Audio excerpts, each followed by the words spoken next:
Mindsetters, welcome to today's Grade 10 Maths Show. Today we have a special revision lesson on trigonometry and mensuration. We have selected highlights from lessons shown earlier in the term to help you revise this term's work. So please post your comments and your questions on our Facebook page or on Twitter at LearnExtra so we can help you with your revision. You can also download the show notes for today's lesson from learn.mindset.co.za or click on the link on our Facebook page. Now it's time to get on with today's lesson. We've got Captain Jack is sailing towards a cliff with a height of 10 meters. The distance from the boat to the bottom of the cliff is 30 meters. Calculate the angle of elevation from the boat to the top of the cliff, and they say correct the nearest integer. First thing you're going to have to do is take the information that's given to you and make a diagram. All right, so we've got to change it into mathematical information, right? So we have a cliff, and we know that this cliff is 10 meters high. So this cliff is 10 meters high, and Captain Jack on the sea somewhere, all right, and he has a little boat. Okay, and they've told you that the distance from the boat to the foot of the cliff, to the bottom of the cliff, is 30 meters. Okay, so let's just position our cliff correctly. Okay, and the distance from the bottom of the boat, or well, from the boat to the bottom of the cliff is 30 meters. Okay. Let's fill that in there so we know that this is 30 meters. Okay, and then the first question says, calculate the angle of elevation from the boat to the top of the cliff. So remember, angle of elevation, you're talking about your eye level, you're looking from the boat, you're looking up towards the top of the cliff. Okay, and remember your angles of elevation and depression are always measured in line with the horizontal plane. Okay, so from the boat he's looking up to the top of the cliff, and they want to know what is that angle of elevation. So if we put this into our diagram, okay, so that's, you can imagine your eye at that point where the two lines intersect.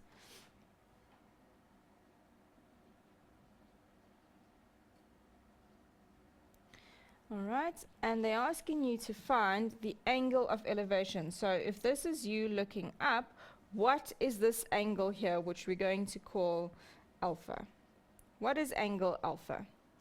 All right, so we took the information that was given.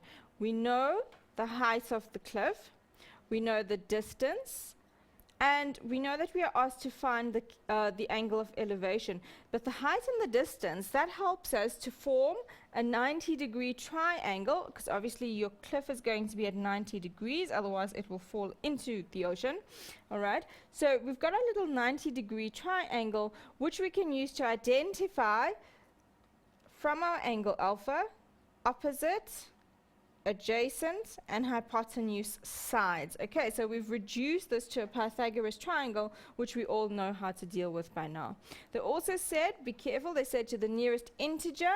And remember guys, integers is one of the reasons you learn all of those algebra terminology in the beginning of the year. An integer is a positive or negative whole number.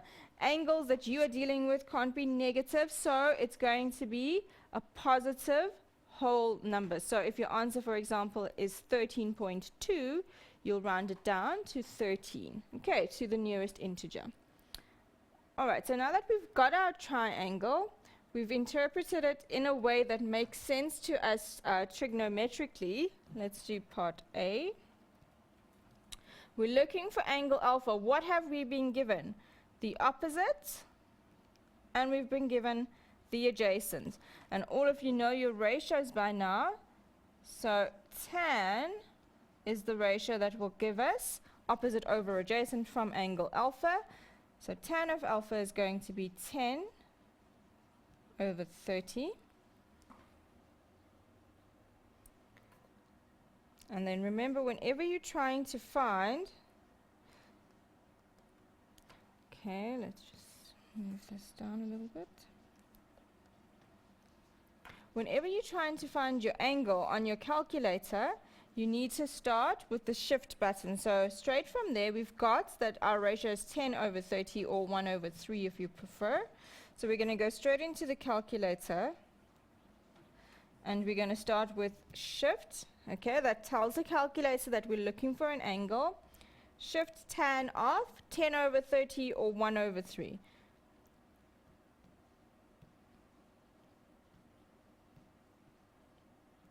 And that gives us 18,43, but remember they said to the nearest integer. So if we're looking at a value of 18,43, the nearest integer would be 18 degrees. Okay, so therefore angle alpha is 18 degrees. Okay, great. So hopefully all of you understand how important it is that you make use of your diagram. You need to draw an accurate diagram in order for it to make sense, obviously. Okay, so understand where your angles are, where you're looking, and it's very important when you're looking at your angles of elevation and depression, it's always measured in line with the horizontal plane. Now for part B, they say that the boat now sails 7 meters closer to the cliff. So remember, originally it was at 30 meters. So now if it's sailing 7 meters closer, that implies the distance between the boat and the cliff will be 23, right? Because originally it was 30 meters, it's now 7 meters closer. So therefore 30 minus 7, 23 meters. That's the distance from the boat to the cliff. What is the new angle of elevation? All right. So we're going to still use the same diagram, but I'm going to erase what we have there. Okay, now what's happened, the boat has moved closer, so we need to put another line in. Okay, it's moved from the point where it was initially 7 meters closer, so let's say that's somewhere there. Okay, so it's traveled 7 meters, so the distance from there to there is 7, right? And then we knew that the entire distance was 30, so therefore 23 meters between the boat, this is where the boat is at, and the cliff. They now want the new angle of elevation, so let's call this beta, and that's the angle that they want there. All right, so exactly the same principle. Look at what you've been given. It's still a 90-degree triangle. We've got the opposite. The adjacent has now changed because the boat is closer to the cliff. So my ratio, though, is not going to change. We're going to say tan of beta is opposite over adjacent, and then use the calculator to work out our new angle of elevation. All right, so we go shift, because we're looking for an angle, tan of 10 over 23,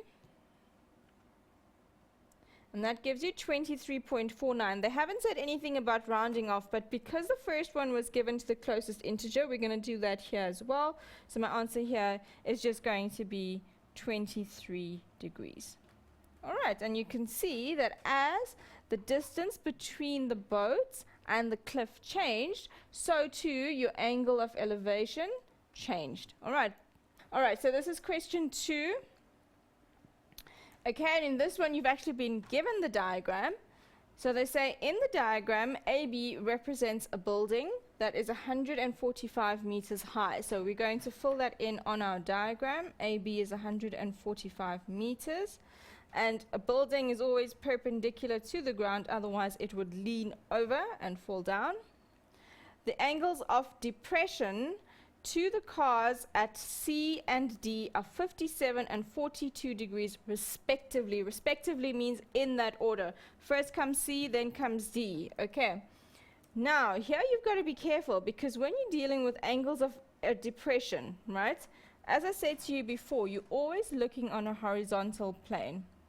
So, if I put this in here for you, this is where you're looking from. That's your point A, and you're looking down to these cars at the road. Okay?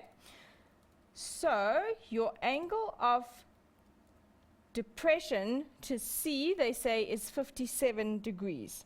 Okay, so you're looking from there, you're looking down to point C, therefore that angle is 57 degrees. That's your angle of depression. However, it's not going to be useful for us to have the angle all the way up there, right? Remember, these are parallel planes, so therefore, if this angle, what do we call this angle?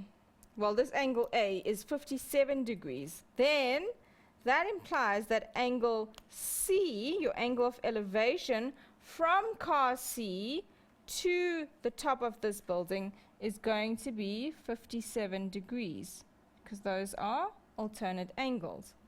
All right? Similarly, we know that the angle of depression to D is 42 degrees. So there's car D there, all right? And you're looking down to car D, so this angle here, the little one, is 42 degrees. Okay, so the whole big one is 57, and then the smaller one in between is 42 degrees. Therefore, we can say that the angle of elevation from point D up to the top of the building is 42 degrees. Okay, those are alternate angles, and you have those two being parallel lines. Okay, so we've got our angles of depression. We've marked it down on the diagram. We realize that because of our parallel lines and so on, we're going to get our angles of elevation being the same as the angles of depression. And they've asked us to calculate the distance between the two cars. So they want to know, there's car C, there's car D, or C and D. They want to know what this distance is. Okay, so have a look at your diagram and look at the information that you have. All right, you need to identify your triangles that you're going to be working with and the angles you're going to be working with. You see that you've got the length AB, right? We know that the angle of elevation from point C is 57, and then the angle of elevation from point D is 42. So we've got those angles. We've got two right angle triangles that we can work with here. We've got triangle ABC, which is the little one, and then you've got the bigger one, ABD. Now, guys, if you want to work out this distance, CD, you need to have the whole of this length here, BD, and then you need to have this distance here, BC. If you have BD and BC, you can simply say that BD minus the length of BC will give me the distance CD. Okay, it is not possible to go straight into working out the length of CD with the information and knowledge you have thus far. Okay, so we can't work out CD immediately. We've got to do it in a bit of a long route. We first have to find BD, then find BC, subtract the two, and that will give you CD. Okay, so let's first go about finding BD. So I'm going to say in triangle ABD, I'm looking for length BD. So if you're in triangle ABD, we're looking at angle 42, right? This side BD is going to be the adjacent side to that angle. And the length or the height of the building, the height of the building is going to be AB, and that is opposite angle D. So therefore, in triangle ABD, I can say that tan of 42 is going to be equal to opposite over adjacent, so it's going to be equal to AB over BD. But we know that AB is 145 meters, so I can put that in, so I'll get tan of 42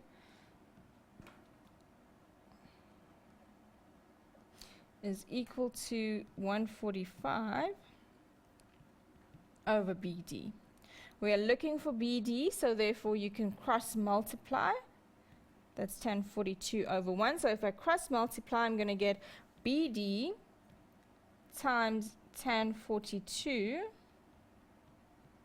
is equal to 1 times 145, which is still the same. and I just need to divide both sides by tan of 42 so that I can get BD by itself. Okay, and then we're going to use our calculator for that. So we're going to say 145 divided by tan of 42. And this is going to give you 161,04. So 161,04. I have rounded off there to 2 decimal places. You can actually, to be more accurate, you can keep that entire answer on your memory or in your calculator and subtract this entire, well, you can keep this and subtract this, subtract the other distance that we're going to find from that. So you can subtract what is now BC. So you can keep the answer for BD in your calculator's memory, keep that whole amount, and then subtract the length of BC, which we're going to find out now. All right? Now, in triangle ABC, if I'm looking for side BC, I'm going to say, let's go to my angle, which is 57 degrees. This is going to be opposite. This BC remains the adjacent, so therefore tan of 57 is going to be opposite over adjacent. So tan of 57 is going to be opposite, which is AB, over adjacent, which is what I'm looking for, BC. Okay, so similar to the top one, we simply cross multiply and get BC by itself. So we'll get BC is going to be equal to AB divided by tan 57. Alright, and whoa, the page does not want to go any further. There we go. AB, remember, was 145, so we put that in. Okay, so it's going to be 145 divided by tan of 57, and that's going to give you 94.16. All right, now remember the reason we needed to find BC and BD. BD was that entire length, all right, of that side, and BC was the smaller little bit there. So in order to work out CD, I needed to say the length BD minus BC will give me CD. So therefore, in order to find CD now, which is the distance between the two cars, I'm simply going to say it's 161.04 minus 94.16. Okay, so it's 161.04 minus 94.16, and this is going to give you 66.88. Okay, so you can round it off by saying, therefore, the distance between the two cars,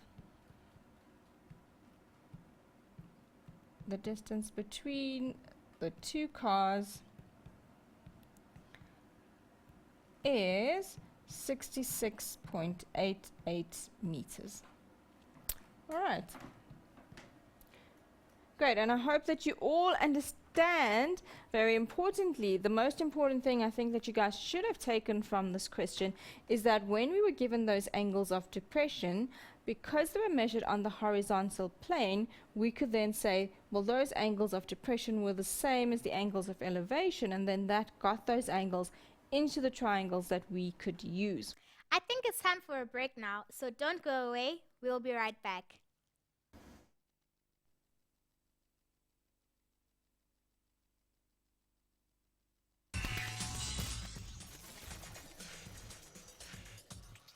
Welcome back from the break. Let's not waste any more time and get straight back to today's revision lesson. All right, question 1, still carrying on, remember, with volume and total surface area. Let's have a look at this one. we are told that jam is sold in 2 sizes of cylindrical tins. The smaller tin has a diameter of 7 meters and a height of 12 centimeters. The bigger tin has the same height, but double the diameter. So let's make a drawing of what we have in this question. Okay, let's see if we've got a cylindrical shape up here that I can use. Otherwise, no. So otherwise, let's just do it from scratch. All right. So we've got a small tin of jam. There we go.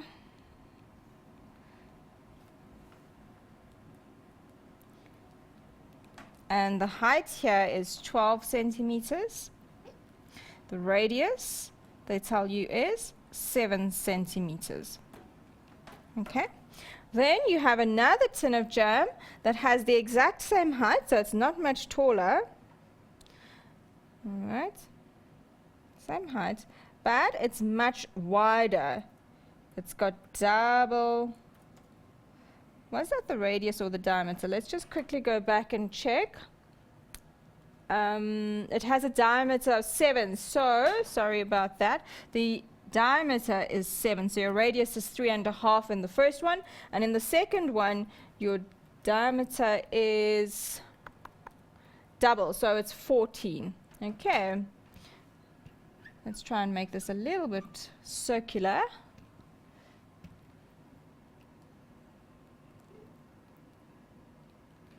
Alright, so roughly the same height.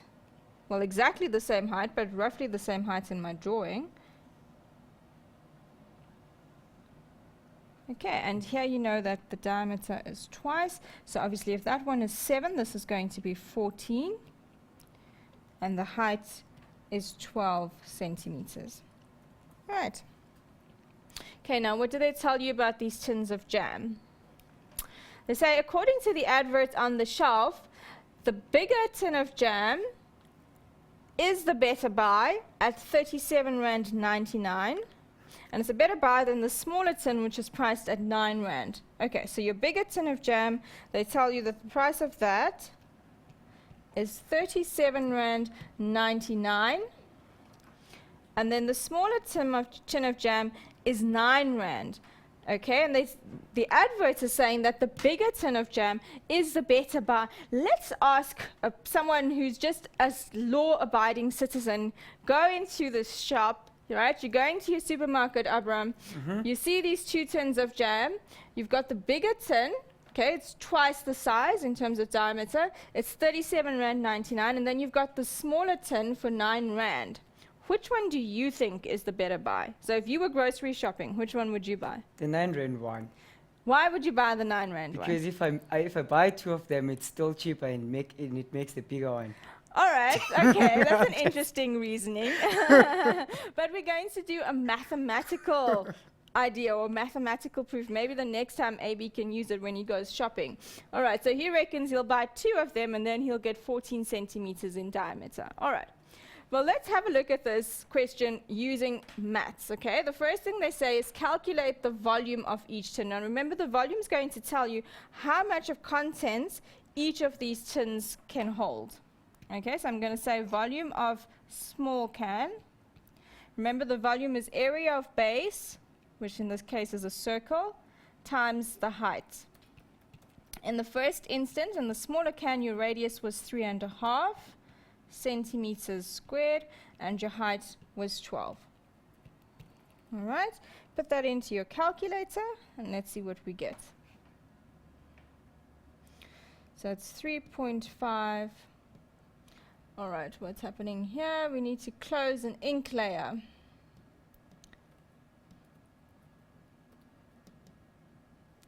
And turn that off. All right, let's have a look. So it's going to be 3.5 squared times by 12. And that gives us 147 times pi.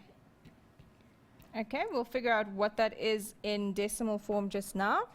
And then we're going to look at the volume of the bigger can. So volume of the larger can again, it's going to be pi r squared times height. Your radius this time, remember your diameter was 14, so your radius will be 7. And your height is still 12.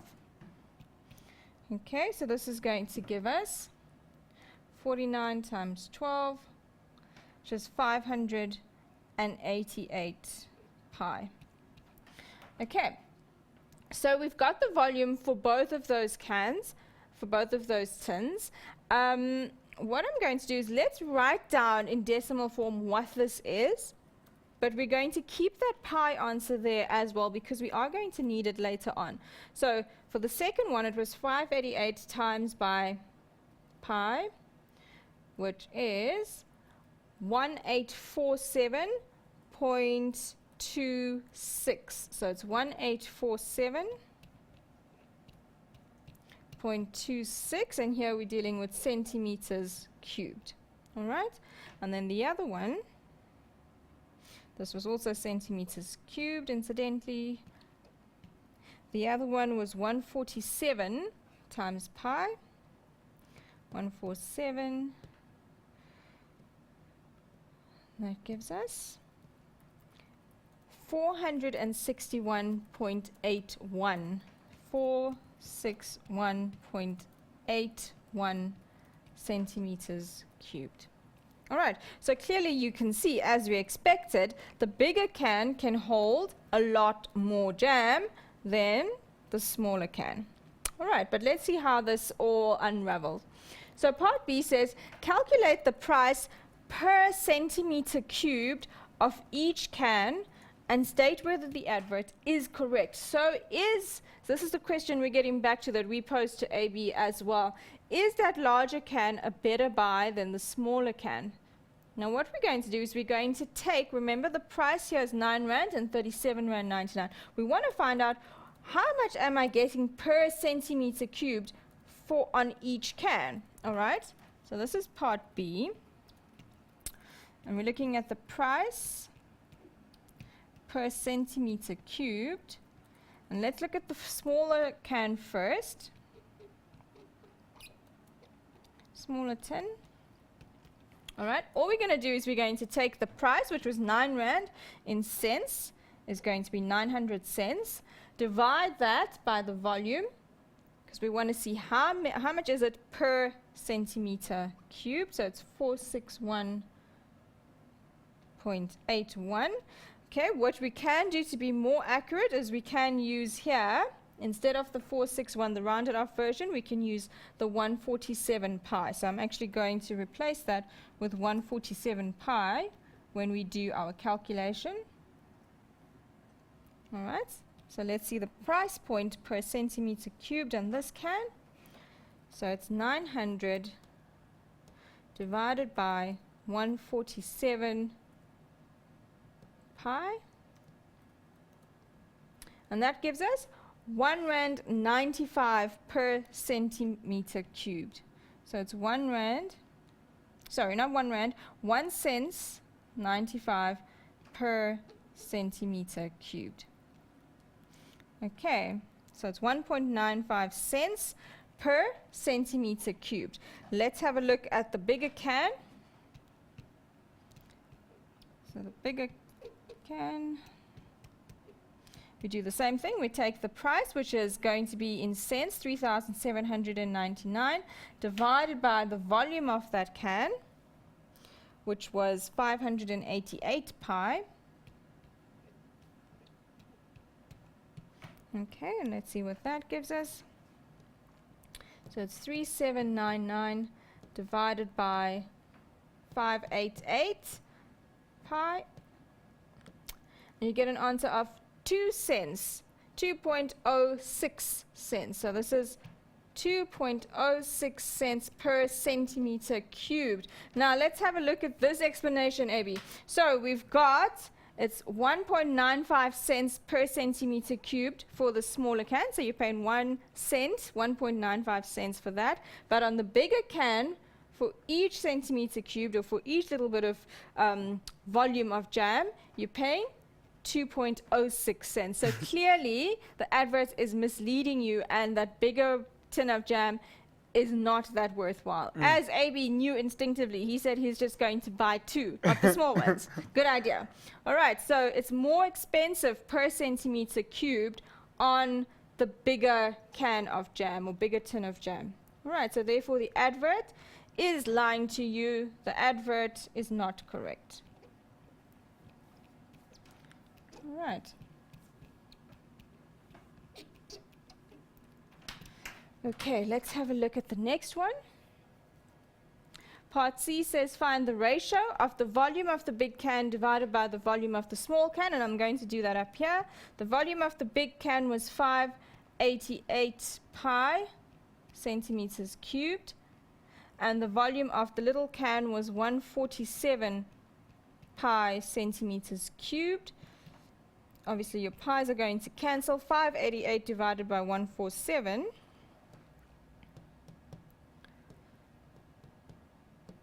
is 4. Okay, so what does that mean? The ratio of the big can divided by the small can, the volumes, is 4. So that means that the big can, that volume is exactly 4 times the volume of the little can.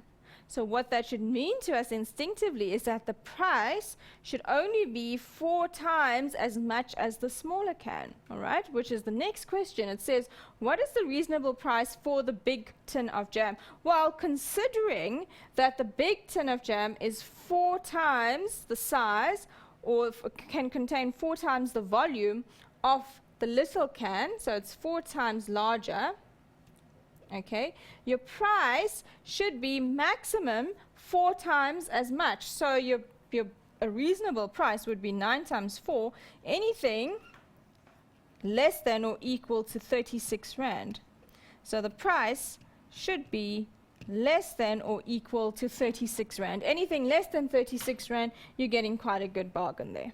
All right, hopefully you guys followed that one. Again, a little bit tricky, but it just requires a little bit of thoughts, a little bit of imagination. What's going on here? A real life example. Next time you go into a supermarket, see if you can work out the cubic centimeter, the price per cubic centimeter of a can of something. Okay, why not?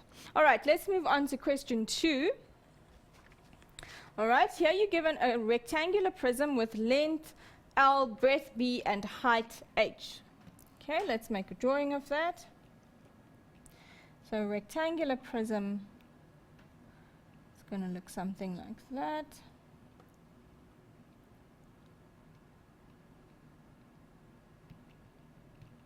All right, so you've got a rectangular prism, length L, breadth B, and height H. Okay. We've got length L. Breadth, we're going to use this little face facing us, so that's going to be our breadth, and so that then will end up being our height. Okay? They say increase each dimension by a factor of 4. Now, if you're increasing the dimensions by a factor of 4, it means that you're simply multiplying each of the dimensions by 4. So the new breadth is going to be 4b, the new length will be 4l, and the new height will be 4h. All right?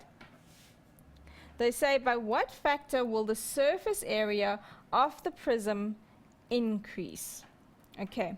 Now, you guys can actually sit and work out with the formulae, okay, what the total value is going to increase by, but it's much, much simpler to remember a little trick. Whatever you increase the dimensions of your prism by, so if you times each of the dimensions by k, and if you look at the total surface area, the total surface area will increase by amount of k squared. So it's just a matter of understanding how your factors and your increases are going to affect your total surface area. Implies that you're not going to now need to have to work out the total surface area of each of the L, the B, and the H, and then work it out times 4. Way too long. So your total surface area, the new one, is going to be k squared times whatever the old one is. So it's k squared times the original surface area. It will be k squared as much. Okay. So by what factor will the surface area of the prism increase? Well, we're simply going to take 4 and square it, so it's going to increase by a factor of 16. Okay, so your new total surface area increases by a factor of 16. Similarly, by what factor will the volume of the prism increase? Well, if your original volume we know is length, breadth, height, all right, you timesing each of these by 4, all right, your new volume, so say your original was LBH, we've increased everything by a factor of k, your new volume will be k cubed times the original volume. Okay, k cubed as much. So therefore, your new volume will increase by a factor of 4 cubed, which will be 64. All right, so by what factor will the volume of the prism increase? 64. Okay, volume increases by 64, surface area will increase by 16. Okay. Okay guys, I hope you're enjoying this revision session. If you are struggling and need help, please post on the page or send your questions to the Learn Extra Help Desk. The links are on our Facebook page. But now it's time to take a very quick break. Don't go away, we'll be right back.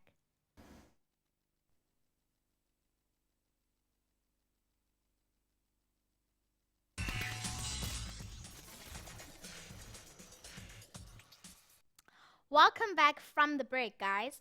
Doing revision is really important, so I hope you are enjoying this lesson. I'd love to chat to you on our Facebook page or on Twitter, so please let us know how you are doing. Enough of the chat, now it's time to get back to some more revision. So this one says, find the surface area of the following cone. So again, if you know your formulae for a cone, or your formula, in this case we're looking at the total surface area formula, it becomes quite easy to do this question. Okay, so remember a cone, if we were to actually break this cone up, it's basically going to come out to be a sector of a circle, all right?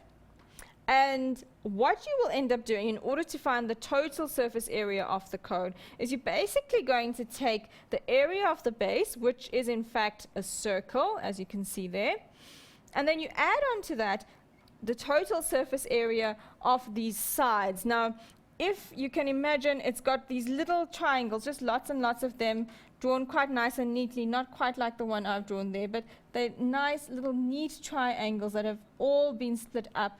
And these little triangles form the side of the sector of your cone. So it's basically, if you can imagine, I mean, a cone is a 3D object, but if you were to unravel it and find the total surface area, you're basically going to find the area of the circle, and then the little sides of the cone can be split up to give you these little triangular pieces, which you can then deduce the formulae for the total surface area of the cone. However, you guys don't need to worry yourself about learning how to deduce the formula of the surface area of the cone. Instead, all you need to be able to do is do the application thereof. Okay, so total surface area of the cone is the area of the base plus the area of the sides. If you want to find the area of the sides, you need to have the slant height. Okay, you need to have the slant height. As I said to you in some texts, it is represented as S. Okay, so the slant height here in our diagram is this value here of H. So if we look in isolation, we have a little 90-degree triangle. Remember, the vertex is perpendicular to the base, all right, of this pyramid.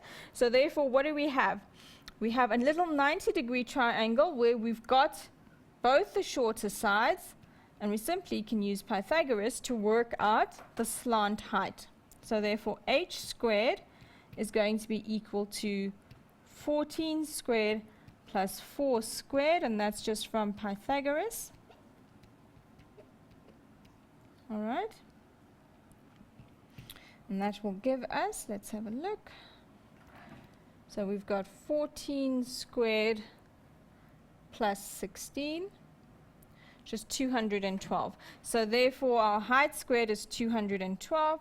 So your height is going to be the square root of 212, which we're going to leave as the square root of 212. If you want to, you can simplify that. Let's just have a look what that will be. Square root of 212, 2 root 53. So you can leave it like that. All right, so it's 2 root 53 centimeters. Okay, we're then going to use that to work out the total surface area of the cone. So it's going to be pi r squared, so pi times your radius, and they've told you the radius here, they've given it to you in your drawing. The radius was 4 centimeters. So it's pi times 4 squared plus pi times 4 times your slant height, which we worked out to be 2 root 53. Okay. Let's have a look at what that gives us. So we've got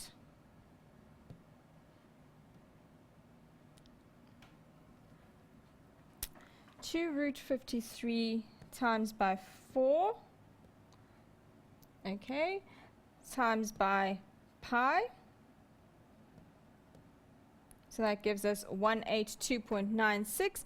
Plus, this other little bit is going to be 16 pi. And this will give us the total surface area. So it's 233.23 centimeters squared. Okay. And that is the total surface area of your cone. As I said to you, if you know the formula in this case for total surface area, you simply apply it. Easy application of the formula, easy marks. Okay, remember little things like putting your units in, putting the square in where it needs to be there to avoid losing unnecessary marks. All right. Now finally, we're going to get to the challenge question. I understand that there are a few takers. Some people have given us answers, AB. So guys at home, hopefully if you answered, you're going to get the answers that we get on screen. But remember, the most important thing is the method. How did you get there? Okay, that's what we're interested in. All right, so let's tackle this and then we'll check in with AB to see if anyone got it right. We've got a hemisphere of radius r is placed on top of a cylinder of radius r. All right, so your hemisphere, obviously the top little dome bit, that has a radius of r. And they also tell you the cylinder, which is your bottom bit, that has a radius of r as well. Okay? And the height is just h. They say determine a formula for the volume. All right, now remember when you're working this out, it is probably going to be easier to split this shape up into two little pieces because you're dealing with a hemisphere on top of a cylinder. So deal with it in isolation and then add the two volumes together. So find the volume of the cylinder, then find the volume of the hemisphere, add it together, and you will get the total volume of the solid. All right. The volume of a hemisphere, I've put it down here for those of you who've forgotten the formula. Volume of hemisphere, 2/3 pi r cubed. All right, I'm first going to work out the volume.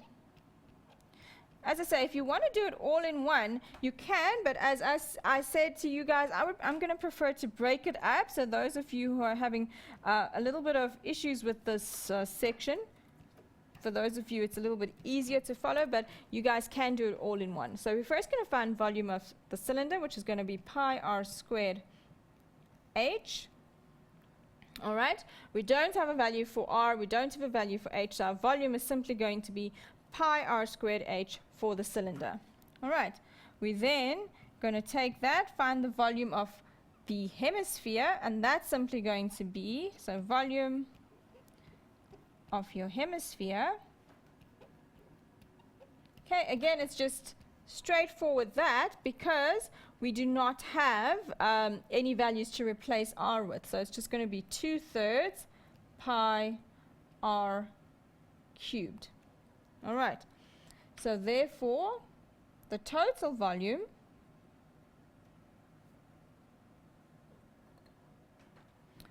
your total volume is going to be equal to pi r squared h plus 2/3 pi r cubed. All right, so your total volume pi r squared h plus 2/3 pi r cubed. All right. Next part says find the total surface area of the solid. Now here you've got to be careful, because remember when we were talking about this earlier, when you're talking about the total surface area of a solid, you're talking about the exposed areas.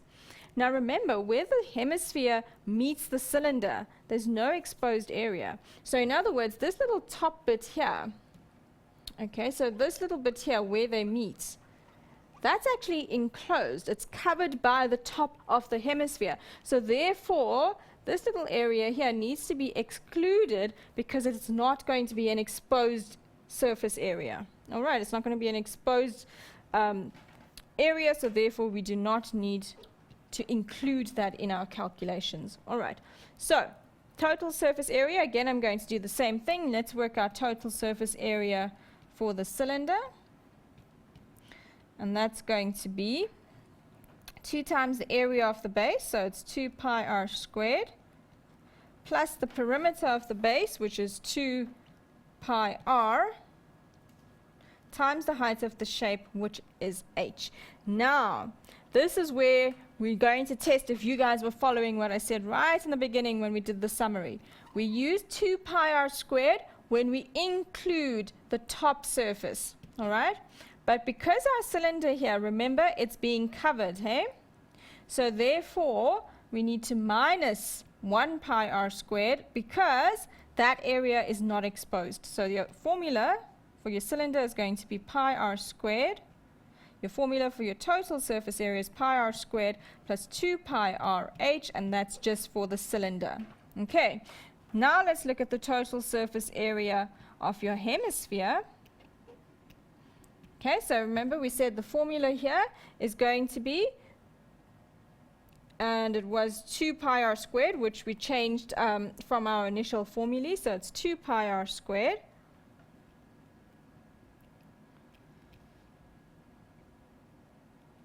All right, actually it was 3 pi r squared. I can't remember what it was we changed it to. I think it was 3 pi r squared, but your formula for your total surface area is going to be 3 pi r squared minus, again, the part where the hemisphere meets the bottom edge. All right, so we're going to have to minus that little bit there out. So therefore your formula here is going to be 3 pi r squared minus that surface area. So this will just be 2 pi r squared. Okay, so that's your total surface area of your hemisphere. And the total surface area of the whole shape is now going to be pi r squared plus 2 pi r h plus 2 pi r squared, which is going to give us an answer of 3 pi r squared plus 2 pi r h. All right, guys, what I want you to do is just have a check in your notes and see what we've got down as the formula for total surface area of a hemisphere. I see I've got it differently in different places, and I just want you guys to check and confirm. Hopefully you can get in touch with AB on the page. Total surface area of a hemisphere, 3 pi r squared. And I think I've changed it once or twice, but let's just have confirmation from you guys that you're all on board with me that the total surface area of a hemisphere is 3 pi r squared. All right, going back to this question, the reason I had to minus one of the pi r squareds, because remember that was the point where the hemisphere and the cylinder met, so we excluded one of those surfaces. All right. The last part of this question says, calculate correct to 1 decimal place, radius is 2, height is 4. All we're simply going to do, because they're talking about your volume, we've got our total volume here. We're simply going to replace radius with 2 and the height with 4 and see what our answer is. All right. So going from this step, I'm going to squeeze it in here quickly. We've got pi times your radius, which is 2 squared, 4. Your height was 4 plus 2/3 pi r cubed, that's 2 cubed is 8. And guys, all you've simply got to do here is put this all into your calculator and see what you get. All right. We've come to the end of today's show. Thanks for joining me and for chatting to me during the show. Please visit our website learn.mindset.co.za to get the notes and to watch the videos from earlier in the year. And remember, we are here to get you through the year, so stay connected. Goodbye.